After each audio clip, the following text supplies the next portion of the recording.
Hello everyone, NCERT liner में आप सभी का स्वागत है। यार आज के इस वीडियो में हम जानने वाले हैं हमारा एनसीईआरटी का chapter number 2 that is biological classification. ठीक है, तो ये लेक्चर नंबर 2 रहेगा हमारा बायोलॉजिकल क्लासिफिकेशन का। इससे पहले हमने इंट्रोडक्टरी पार्ट देख लिया था। अब हम क्या करने वाले हैं, एक एक करके सारे किंगडम को स्टडी करेंगे। ठीक है, तो सबसे पहला किंगडम क्या दे रखा है हमारा, किंगडम मोनेरा। ठीक है, किंगडम मोनेरा में मैंने पहले भी बताया था मेनली क्या आते हैं, बैक्टीरियाज आते हैं। तो इसका सोल मेंबर क्या हुआ, बैक्टीरिया हुआ। ठीक है, अब बैक्टीरिया जो होते हैं, बैक्टीरिया क्या होते हैं, मोस्ट अबंडेंट माइक्रो ऑर्गेनिजम्स होते हैं। क्या होते हैं, मोस्ट अबंडेंट माइक्रो ऑर्गेनिज्म। ठीक है, ये हर जगह पाए जाते हैं। कहाँ पाए जाते हैं, हर जगह। अगर आप अपनी मुट्ठी में हैंडफुल ऑफ सॉइल भी लोगे, एक मुट्ठी सॉइल भी लोगे, तो उसमें आपको thousands of hundreds of bacteria आराम से मिल जाएंगे। ठीक है, बैक्टीरिया जो होते हैं वो हर जगह पाए जाते हैं, यहाँ तक कि वो एक्सट्रीम हैबिटेट्स में भी मिल सकते हैं, जैसे कि हॉट स्प्रिंग, डेजर्ट, स्नो और डीप ओशन। ठीक है, कुछ बैक्टीरिया फ्री लिविंग होते हैं और कुछ क्या करते हैं, एज अ पैरासाइट लिव करते हैं हमारे बॉडी के अंदर या फिर बॉडी के ऊपर। ठीक है, अब the basis of the shape bacteria को 4 कैटेगरी में हम डिवाइड कर सकते हैं। सबसे पहला जो स्पेरिकल शेप के होते हैं उनको हम कॉकस बोलते हैं, जो रॉड शेप के होते हैं बैसिलस, कॉमा शेप के विब्रियो और स्पाइरल शेप के स्पाइरिला या फिर स्पाइरिलम। ठीक है, तो ये देखो ये क्या है, स्पाइरल शेप का है, तो इसको कॉकस बोलेंगे। ठीक है, और ये क्या है, रॉड शेप का है तो बैसिल है। ये कैसे हैं, स्पाइरल शेप के हैं तो फिर इसको बोलेंगे स्पाइरिला, और ये कॉमा शेप के हैं तो इनको क्या बोलेंगे, विब्रियो। ठीक है, तो ये क्या हो गए, बैक्टीरिया के on the basis of the shape उनको हमने 4 पार्ट में डिवाइड कर दिया। ठीक है, तो उसके बाद देखो आपको क्या दे रखा है कि बैक्टीरियाज मेजरली क्या होते हैं, दिखने में तो सिंपल होते हैं। बैक्टीरियाज दिखने में सिंपल होते हैं, उनका स्ट्रक्चर सिंपल होता है, लेकिन बिहेवियर उनसे भी ज़्यादा कॉम्प्लेक्स होता है। क्यों कॉम्प्लेक्स होता है, क्योंकि यार देखो बैक्टीरियाज के अंदर कुछ ऐसा बिहेवियर होता है कि वो बहुत ही एक्सट्रीम एनवायरनमेंट में भी पाए जा सकते हैं। उनका जो मेटाबॉलिक डाइवर्सिटी होता है वो सबसे ज़्यादा होता है। ठीक है, कुछ बैक्टीरियाज ऑटोट्रॉपिक होते हैं, कुछ हेटरोट्रॉपिक होते हैं, कुछ फोटोसिंथेटिक होते हैं तो कुछ केमोसिंथेटिक होते हैं। ये डिपेंड करता है बैक्टीरिया टू बैक्टीरिया। ठीक है, अब मेजरली हम क्या करते हैं, बैक्टीरिया को 2 पार्ट में डिवाइड करते हैं। सबसे पहला पार्ट होता है आर्के बैक्टीरिया और दूसरा पार्ट होता है यू बैक्टीरिया। बैक्टीरिया को हमने 2 पार्ट में डिवाइड कर दिया। सबसे पहला टाइप है आर्के बैक्टीरिया और दूसरा टाइप है यू बैक्टीरिया। ठीक है, अब स्टार्ट करते हैं आर्के बैक्टीरिया से। आर्के बैक्टीरिया क्या दे रखा है कि ये बैक्टीरिया क्या होते हैं, ऐसे बैक्टीरिया होते हैं जो बहुत ही हार्श हैबिटेट में पाए जाए, बहुत ही एक्सट्रीम हैबिटेट में, जहाँ पे आपको ऐसा लगे कि लिविंग ऑर्गेनिज्म सस्टेन भी नहीं कर सकता है, ऐसी वैसी जगह पे ऐसे बैक्टीरियाज पाए जाते हैं। ठीक है, जैसे मान लो एकदम सॉल्टी एरिया हो गया तो वहाँ पे हेलोफाइल्स जैसे बैक्टीरियाज पाए जाते हैं। ठीक है, अब कुछ हॉट स्प्रिंग्स में पाए जाते हैं तो उसे थर्मो एसिडोफाइल्स बोल दिया जाता है।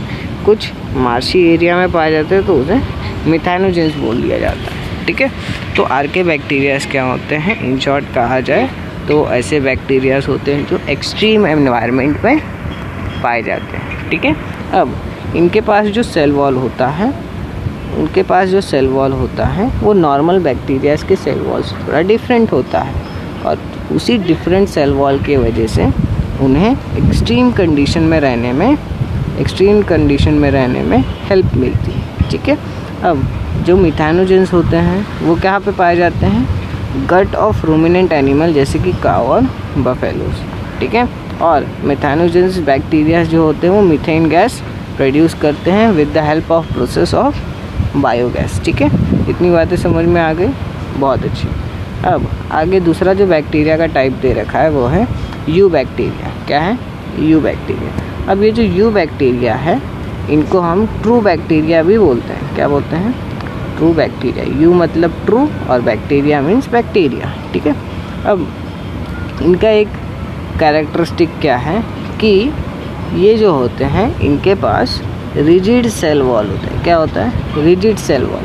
रिजिड सेल वॉल मतलब क्या होता है कि सेल वॉल ज़्यादा ज़्यादा स्ट्रॉन्ग रहेगा, ठीक है, रिजिड रहेगा। और ये मोटाइल हो गए, मतलब उनके पास फ्लैजिला होगा। यूबैक्टीरिया के अंदर कुछ साइनोबैक्टीरियास आते हैं जिसे हम ब्लू ग्रीन एल्गे भी बोलते हैं।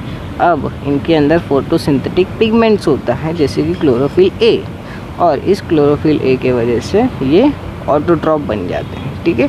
अब जो साइनोबैक्टीरियास होते हैं वो यूनिसेलुलर होते हैं, यस, और यूनिसेलुलर मतलब एक सेल का। अब ये एक सेल का चाहे तो ये कॉलोनियल, क्या बोल रहा हूँ मैं, कॉलोनियल फॉर्म में भी रह सकते हैं। ये क्या हो गया, कॉलोनियल फॉर्म में हो गया, कॉलोनी बना करके। और दूसरा क्या है, फिलामेंटस, ये फिलामेंट बन रहा है, ठीक है। अब दूसरा क्या है, ये कॉलोनियल या फिर फिलामेंटस फॉर्म में रह सकते हैं।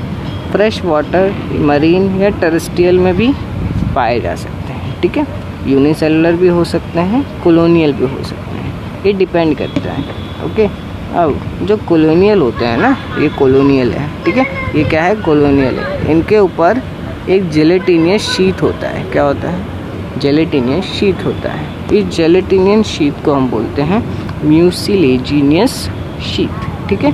अब ये क्या बोलते हैं, ये नॉर्मली क्या करते हैं, ब्लू ग्रीन एल्गे को ब्लूम बनाने में मदद करते हैं, दस वाटर बॉडी को पल्यूट करने में हेल्प करते हैं, ठीक है।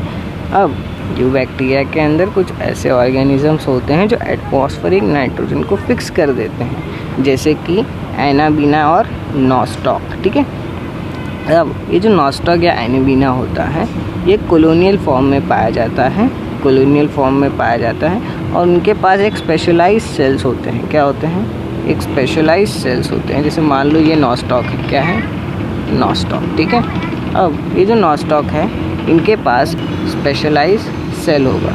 अब ये जो स्पेशलाइज्ड सेल होगा ये क्या कर जाएगा, डिफरेंशिएट कर जाएगा और एटमॉस्फेरिक नाइट्रोजन को फिक्स करने लगेगा, ठीक है, ओके। इसी चीज़ को हम बोलते हैं हेट्रोसिस्ट, क्या बोलते हैं, हेट्रोसिस्ट, ठीक है। अब ये कहाँ कहाँ पाया जाता है, नॉस्टॉक और एनाबीना में। केमोसिंथेटिक ऑटोट्रॉपिक बैक्टीरिया जो होते हैं वो नाइट्रेट, नाइट्राइट और अमोनिया को यूज़ करते हैं फॉर एटीपी प्रोडक्शन, ठीक है।